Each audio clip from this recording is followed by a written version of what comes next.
This is the Lone Crater YouTube. We hope this video helps. You begin by recording what's already on the chip, model, version, and a checksum so you can verify recovery if needed. Once done, hook up your hardware programmer to the target socket or clip. Make sure pins align and clamps are secure so you avoid bent leads. Power must be off while seating connections, then enable the programmer's regulated supply only after confirming orientation. You do this to prevent accidental writes and to establish a known baseline for the cleaning operation. You now read the entire ROM to create at least 2 backups and verify their checksums. This ensures you can restore if cleaning corrupts data. Next, issue the proper erase command, chip erase or sector erase depending on device, and watch the programmer's log and voltage to confirm completion. After erase, write the new or cleaned image.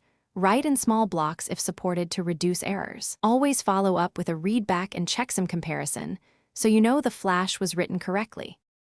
You finish by powering the board and observing boot behavior, confirming firmware version and core functions. This validates the clean process. If the device fails to boot, don't panic. Reflash your verified backup, check clip contacts and continuity, and inspect the board for heat or solder damage. If corruption persists, try a different programmer or cable and consider a targeted reflow of suspect joints. Make sure to log every step and file backups in 2 locations, so recovery is straightforward later. Thanks for watching. Consider subscribing if we helped you.